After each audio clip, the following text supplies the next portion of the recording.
Hello friends, welcome to ஜோதி சமையல். ஒரு அருமையான மட்டன் குழம்பு எப்படி செய்யலான்னு பார்க்கலாமா? சூப்பராக இருக்குங்க. இது இட்லி தோசைக்கு நல்லாயிருக்கும். ஒரு தடவை செஞ்சு பாருங்கள். எப்படி செய்யலான்னு பார்க்கலாமா? அதுக்கு ஒரு வடை சட்டியில் கொஞ்சமாக எண்ணெயை ஊற்றிக்கோங்க. எண்ணெயை ஊற்றி கொஞ்சமாக 2 கைப்பிடி அளவு சின்ன வெங்காயம் எடுத்துருக்கேன், அதையும் உரித்து சேர்த்துக்கோங்க. அப்புறம் 2-3 தக்காளி பழம் பெரிய பழமாக சேர்த்துருக்கேன், அதையும் கொஞ்சம் ஆட் பண்ணிக்கோங்க. 2 கிராம்பு சேர்த்துக்கோங்க. அப்புறம் ஒரு துண்டு பட்டை, அதையும் சேர்த்துக்கோங்க. 1 ஸ்பூன் சோம்பு, அப்புறம் 1 ஸ்பூன் கசகசா, அதையும் ஆட் பண்ணிக்கோங்க. அப்புறம் ஒரு கைப்பிடி அளவு கொஞ்சமாக கொத்தமல்லி இலை, அதையும் சேர்த்துக்கோங்க. அப்புறம் கொஞ்சமாக கருவேப்பிலை, அதையும் கொஞ்சம் ஆட் பண்ணிக்கோங்க. எல்லாத்தையும் ஆட் பண்ணிவிட்டு நல்லா கொஞ்சம் நேரம் நல்லா அதை வதக்குங்க. நல்லா வதங்கினதுக்கப்புறம் வீட்டில் அரைச்சி வச்ச சாம்பார் பொடி நான் ஒரு 4 ஸ்பூன் சேர்த்துருக்கேன். உங்களுக்கு எவ்வளோ காரம் தேவையோ அந்த அளவுக்கு நீங்கள் சேர்த்துக்கோங்க. 4 ஸ்பூன் சாம்பார் பொடியும் சேர்த்து கொஞ்சம் நல்லா அதை நல்லா பச்சை வாசனை போகிற வரைக்கும் நல்லா வதக்கி விட்டுக்கோங்க. நல்லா அது வதங்கினதுக்கப்புறம் கொஞ்சமாக ஒரு கைப்பிடி அளவு தேங்காய் துருவல், அதையும் எடுத்துக்கோங்க. நிறைய சேர்த்துக்காதீங்க, கொஞ்சமாக சேர்த்தா போதும்.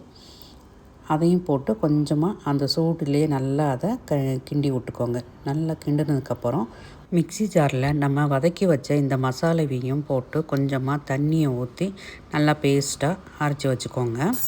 பிறுபிறுன்னு இல்லாமல் கொஞ்சம் மையாக அரைச்சி வச்சுக்கோங்க.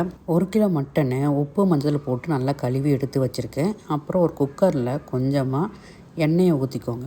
எண்ணெயை ஊற்றி அதில் பட்டை, கிராம்பு, பிரியாணி இலை, 2 வரமிளகா போட்டு நல்லா ஃப்ரை பண்ணிக்கோங்க. ஃப்ரை பண்ணிவிட்டு கொஞ்சமாக இஞ்சியும் தட்டி வச்சுருக்கேன், அதையும் ஆட் பண்ணிக்கிறேன். அதையும் போட்டு நல்லா அந்த பச்சை வாசனை போகிற வரைக்கும் நல்லா வதக்கி விட்டுக்கோங்க.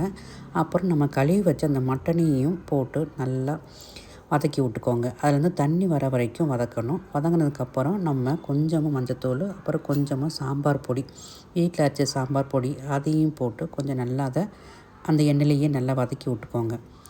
நல்லா அந்த பச்சை வாசனை போகிற வரைக்கும் வதங்கினதுக்கப்புறம் நம்ம அரைச்சி வச்ச அந்த விழுது மசாலையும் சேர்த்துக்கோங்க. சேர்த்ததுக்கப்புறம் கொஞ்சமாக உங்களுக்கு எவ்வளோ தண்ணி வேணுமோ தண்ணியை ஊற்றிக்கோங்க. தண்ணியை ஊற்றினதுக்கப்புறம் கொஞ்சமாக தேவையான அளவு உப்பு, அதையும் போட்டு ஒரு தடவை நல்லா கிண்டி விட்டுக்கோங்க. அந்த மசாலாலாம் ஒன்று சேரணும். நல்லா மசாலா ஒன்று சேர்றதுனால நல்லா கொஞ்சம் கிண்டி விட்டுட்டு ஒரு கொதி வந்ததுக்கப்புறம் குக்கர் மூடியை போட்டு ஒரு 7-8 விசில் வைங்க. 7-8 விசில் வச்சு எடுத்தால் சுவையான மட்டன் குழம்பு ரெடிங்க. சுட சுட இட்லிக்கு, அப்புறம் தோசைக்கு, சுட சுட சாதத்துக்கு, அப்புறம் முத்தைக்கும் நல்லா ஊற்றி சாப்பிட்லாங்க. சூப்பராக இருக்கும் டேஸ்ட்டு. 2 இட்லி சாப்பிட்ற இடத்துல 4 இட்லி சேர்த்து சாப்பிடுவாங்க ஃப்ரெண்ட்ஸ். செஞ்சு கொடுத்து பசங்களுக்கு அசத்துங்க. உங்களுக்கு இந்த வீடியோ பிடிச்சிருந்தால் லைக் பண்ணுங்கள், ஷேர் பண்ணுங்கள், கமெண்ட் பண்ணுங்கள், சப்ஸ்கிரைப் பண்ணுங்கள் ஃப்ரெண்ட்ஸ்.